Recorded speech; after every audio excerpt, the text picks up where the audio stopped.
This is not only just one person's problem and issue. This is everybody's problem and issue. A beautiful afternoon at Ala Moana Park in Honolulu. A big crowd, a huge event that was ignored by all the mainstream media in Hawaii. You didn't see this on the news. There were no camera crews from any of the TV stations, no newspaper reporters. There were plenty of police on hand in case an insurrection broke out. Hold a hand.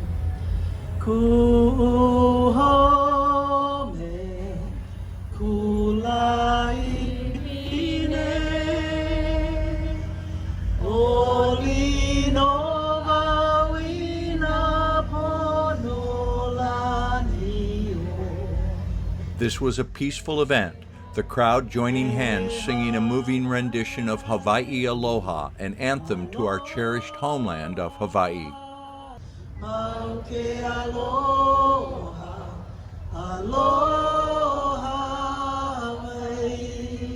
God bless Hawaii.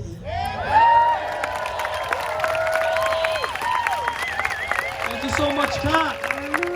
Hawaii is a very democratic state with almost no Republican or independent representation. The vaccine rules in Hawaii are quite heavy-handed, and people at this rally do not appreciate the vaccine mandates. So here we have Dr. Robert Malone, a leading scientific expert on the most important issue of our time, and no mainstream media will allow him to speak to cite published, peer-reviewed research. Here is my interview with Dr. Malone, unedited. Okay. I don't want to belabor the point, but just your credentials real briefly. I'm a physician scientist trained at Northwestern University, University of California, San Diego, Salk Institute, UC Davis, Sacramento Medical Center, and Harvard Medical School. I primarily focus currently on advanced development of vaccines and biodefense products. I've won over $8 billion in grants and contracts from the government or managed them. I did have the series of discoveries in the late 80s that led to what we now call DNA and RNA vaccines. So I invented the platform technology. I did not invent these specific RNA vaccines. What concerns do you have about the vaccine? First of all, what does the data show about the level of infection of people that have had the vaccine? Are people getting the virus who have been vaccinated? So the data on the Delta virus breakthrough infections continues to evolve. It's fascinating that we had,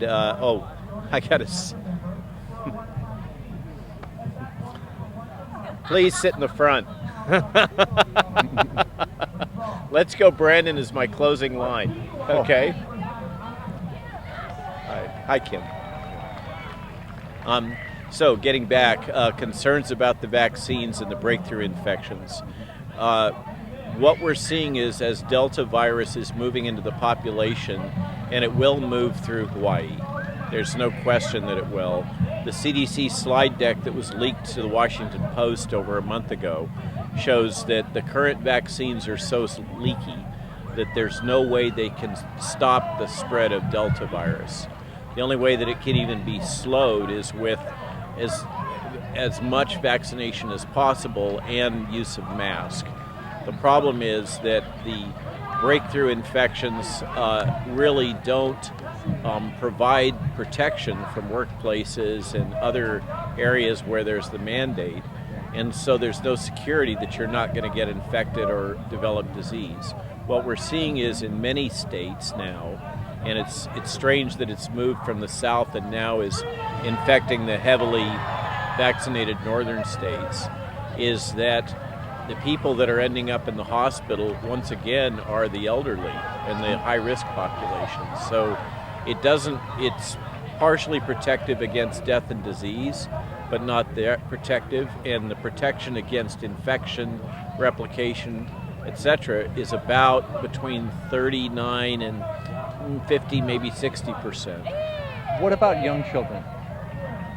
So children in general are fascinating. Their immune systems are different from ours. And they're actually much better prepared because of innate immune capabilities than adults are, and particularly the elderly are, to fight this virus off. And so what we've seen, it's very clear in the data. There's something around 400 total deaths attributed by the CDC in children. 100% of those deaths are in children that had major pre-existing conditions. In other words, they were children that are already quite sick from other problems. So there's an outstanding question: did they really die of COVID, or did they die of their pre-existing conditions and they were infected at the same time? But children in general have an extremely low risk of death and disease from this virus. That's the good news. They really shouldn't be subjected to all this fear.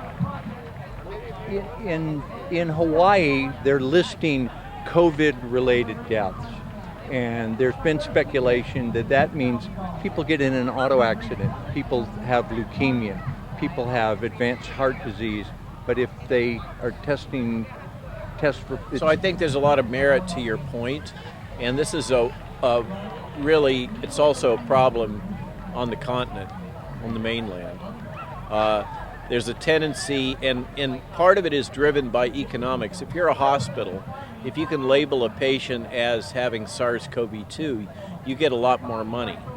So there's a real bias towards including people as COVID-related because you get more financial compensation by doing it. It's significantly biased the data, and that's shown quite clearly in the data for the first year of infection. The problem we have here in the States is the data are so distorted by CDC policies and CDC data manipulation that we really can't draw any clear conclusions about risks, benefits, or anything else. That's why we have to go to the Israeli data, the Scandinavian databases, the Great British database, Scottish, and a lot of people think the only database that has any integrity at all right now is paradoxically Iceland. Didn't they stop the vaccine there? They have, okay, and they've also, as you know, are really looking hard, particularly at the 30 and under populations throughout the Scandinavian countries. So the Scandinavian countries aren't perfect, but their policies certainly seem to be a lot more aligned with the actual science. They seem to be more data-based. I don't want to take up too much of your time. I know that you're mostly a data science guy. Well, I'm a lot of things. Oh, okay. Regulatory affairs, clinical development. I do a lot of government work. I do commercial intelligence. I do many things. That was a setup to ask you your opinion on vaccine mandates. I think vaccine mandates are bioethically not supportable. They are unethical. They are inappropriate. And I think what it shows is the weakness of the government position, that they feel like they have to impose mandates. What's really happening here is that the government, together with the Gates Foundation and World Economic Forum, have performed a series of war game studies over the last 20 years, and they've got increasingly sophisticated in those war game studies, but they've kind of been biased towards authoritarian outcomes in all these studies, and they've brought in other countries for training in how these war games should be run and how they should respond to the threat of a pandemic, and they've all had some core assumptions. One of them is that the pandemic threat agent is extremely lethal. The truth is that this is not an extremely lethal virus. This is nowhere near Ebola, okay? So what they've had to do is build the fear.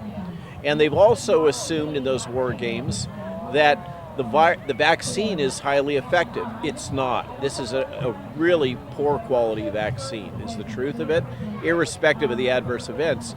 The third thing that they've assumed is that there would be no repurposed drugs that would be able to fight the pathogen, the disease associated with this. And clearly in this case, we have such drugs. But they've basically built this battle plan, and then anybody in the military, including I'm sure some of your listeners, is very aware a battle plan is only as good until the moment you engage First the enemy. contact. Okay, and then everything has got to be adapted and changed. And what's happened is they've just continued to hammer away with this same battle plan, and they haven't adapted it. And that's why we're in this crazy situation we're in my opinion. Adverse effects, the VAERS, how many adverse effects are we seeing? How serious are they? So the VAERS is a really imperfect system, and the current best estimate right now is the VAERS is underreporting at least 40-fold. So if you see, let's say, a certain number of deaths or a certain number of myocardial events or whatever, it's a reasonable guess that those events are being underreported by about 40 times. So you can do the math yourself. Now the question still remains, because of the nature of VAERS, you absolutely cannot establish cause and effect. All you can establish is whether or not there seems to be some relationship in time, but that's still good enough to interpret. And the naysayers that say, oh, VAERS can't be used, the problem is they say VAERS can't be used for assessing adverse events, but then they also believe that VAERS can be used as raw numbers for demonstrating vaccine safety. So they can't have it both ways, okay? If you want to believe what the CDC is telling you, what they generally are doing is to report the VAERS numbers without multiplying by the underreporting, and then they're taking that as the truth. And then people criticize those that are saying, well, actually the numbers of death ought to be X or Y. And then the critics say, well, that's coming out of VAERS and nothing can be established. And yet that's the basis for what the CDC is saying. So they kind of want to have it both ways, and it's admittedly a bad system. In the past, with fewer reactions, they've shut down vaccines. Exactly, and this is, in my opinion, we're in a situation where it's increasingly clear worldwide that our entire health and human services system has been corrupted. Doctor, thank you very much for taking some time with me. I very much appreciate it. I met a number of CryptoViewing subscribers at the event. It was nice meeting all of you. Thank you very much for supporting us.